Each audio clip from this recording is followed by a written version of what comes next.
What's good, YouTube? This your man Spill Dog. Yo, man, I was watching Canelo when he fought. I watched the fight with Canelo and Bivol again yesterday, and I was thinking about the fight that Virgil Ortiz had with Madrimov, and you know, I've been saying this from the word go. I really ain't crazy about that fight with Bud fighting against Canelo like that. I don't know if that's the best matchup for Crawford. And after watching how Victor Ortiz basically just walked Madrimov down and somewhat bullied him, Bud beat him, but you could see where the size was a little bit of a problem for Crawford in there. Not, he clearly outboxed him in my opinion, but this dude clearly is not Canelo either.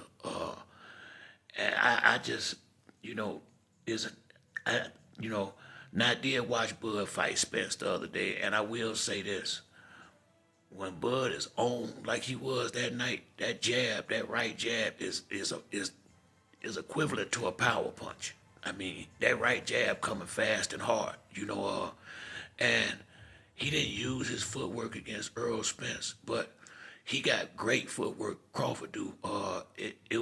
He fought Spence. He didn't box him. He fought Spence. He won't be able to fight Canelo like that. He will have to be able to outbox Canelo for 12 rounds, and I'm concerned with Canelo's power. I really am. I'm real concerned with Canelo power in that fight. That's why I said I won't bet on that fight.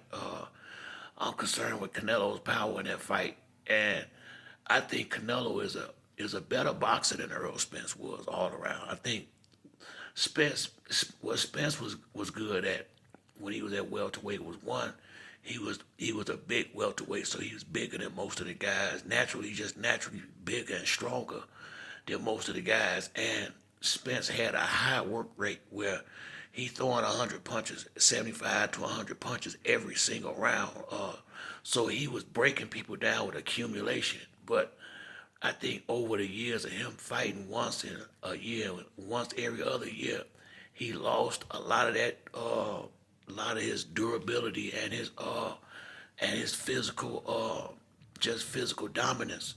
It just seemed like he clearly wasn't. Well, let's just say this: Crawford was a lot stronger than people thought he was at 147, and it wasn't no bullying Bud in there. It wasn't no bullying Bud around. Spence wasn't big enough and strong enough to do that, and Bud ended up being the boss in the ring that night. I don't think he'll be able to do that against Canelo. Now, I do think he got a chance and tearing up Canelo's face like he did Spence if he can get that jab pumping and hit him with big shots in them first 6 rounds and mark him up like he did Spence.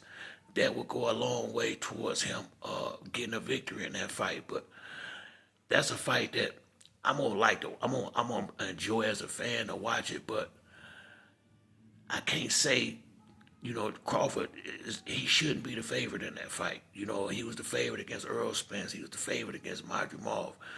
But he shouldn't be the favorite against Canelo. And it's gonna be I'm not saying he can't win. I'm not saying he won't win. I'm saying there ain't no way in hell I bet on that fight because it's more likely that Canelo could possibly walk him down late.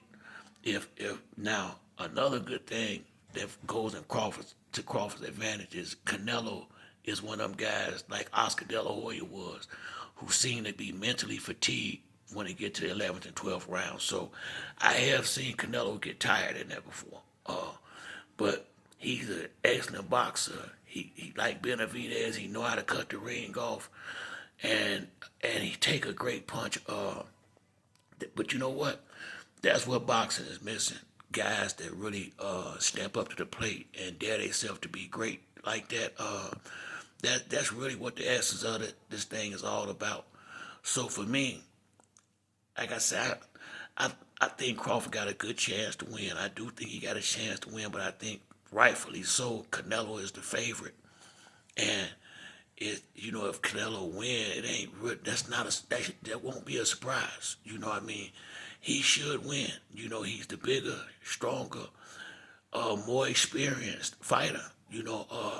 Crawford is older than Canelo, but Canelo been fighting professional since he was 15 years old.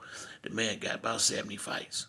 Now I think Canelo got way more wear and tear over the years than Bud does. So like I say, man, that's a great fight.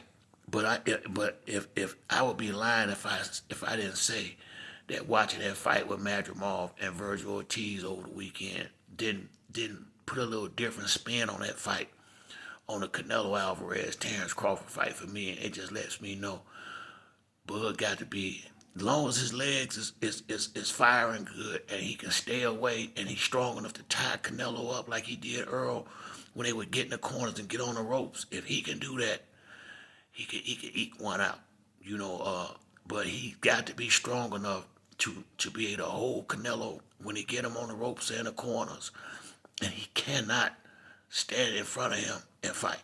He got to stay on the move. Pretty much how Madrimov was in the early parts of that fight against Virgil Ortiz, but I knew he couldn't move like that for 12 rounds. And I think by Bud having this much advance notice, maybe he can get himself together where he ready to do something like that.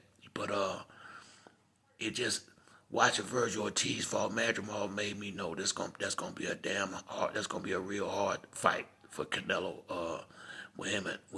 For Terrence Crawford when he get in the ring with Canelo, it's gonna be a tough, dangerous fight. But when you're trying to be great, that's what you got to do. And once again, ain't no way I'm betting in that fight. May the best man win. But I'm not as certain as I was a couple of weeks ago about Bud being able to outbox him as I am now after I saw how Virgil Ortiz walked Madrimov down, and didn't really look like after maybe the third or fourth round he really didn't have a lot of problems with the dude. Not to me, and like I say, man, Canelo a big dude, he a big motherfucker, a big strong motherfucker too. So we gonna see what happens, man. But that's gonna be a great fight in September. But that's it for me on this video. If you like the video, hit the like and subscribe. Till the next time, it's your boy Spill Dog. I'm out.